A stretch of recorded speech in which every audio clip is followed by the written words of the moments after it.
Today I'll be showing you a finish that I used on a snare drum that I am building. It's called a French polish, and while I prep the surface of this drum shell, let me give you a quick overview of what that is. In short, a French polish is the application of shellac such that it forms a high gloss finish.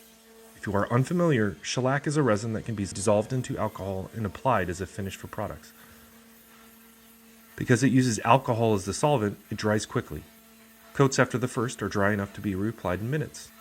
Each coat of shellac dissolves into the previous, which makes it forgiving and easy to repair.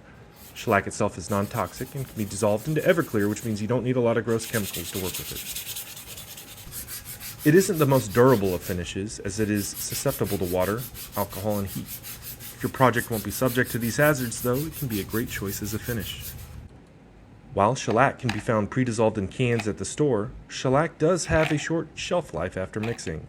Many recommend dissolving shellac yourself for projects to ensure you have a fresh solution.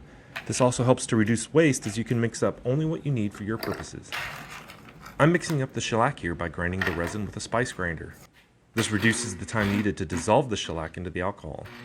If you have large chunks of resin in a wimpy grinder like I do, you'll probably need to break that up first.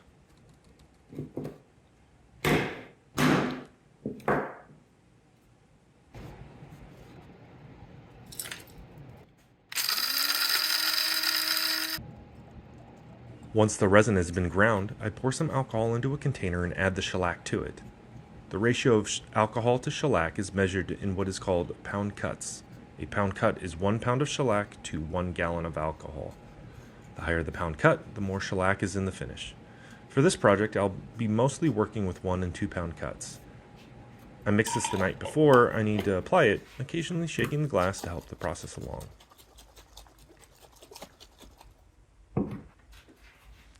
Before actually polishing the drum shell, I'll need to pore fill the wood.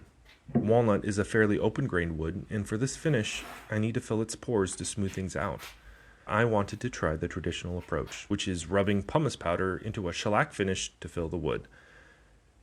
The pumice isn't meant to be the filler itself, but rather an abrasive that creates wood dust that will mix with the shellac already applied to create a slurry that is filled into the wood.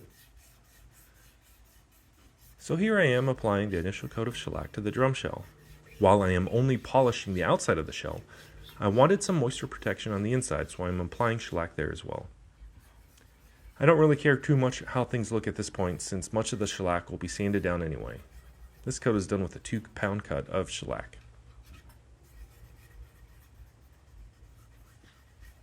Once the shellac is dry, I'm ready to abrade the surface with pumice. I fill a rag made from an old t-shirt with pumice. This creates a pad that can be dabbed onto the surface, depositing a tiny amount of pumice. I then take another pad and add only alcohol to it. I use this to rub into the pumice. The alcohol dissolves some of the shellac and mixes it with the ground wood from the powder.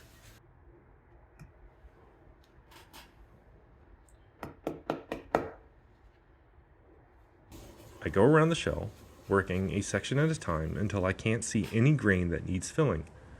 This step takes a long time.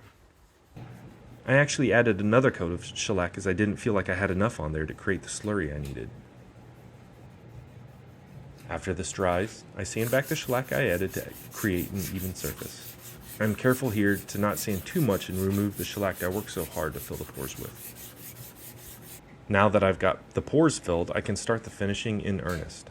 I use a 2 pound cut of shellac and start applying this to the surface. To help keep the pad moving smoothly along the surface, I'll occasionally add some oil to the surface of the pad.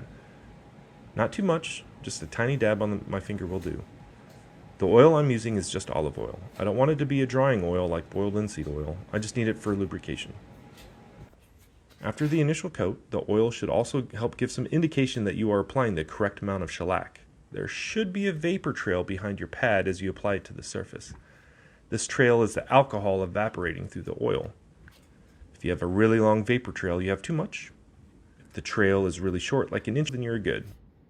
If there's no trail, you don't have enough shellac. Or you might not have enough oil. I couldn't get a good trail until I increased the amount of oil I had on my pad. It just takes some time to find the right ratios of things. After a few coats with a 2 pound cut, and a few days between, I switched to a 1 pound cut. I use this until I'm happy with the gloss on the drum shell. Here's the finished shell. I think it turned out great, especially for my first attempt at a French polish. Thanks for watching.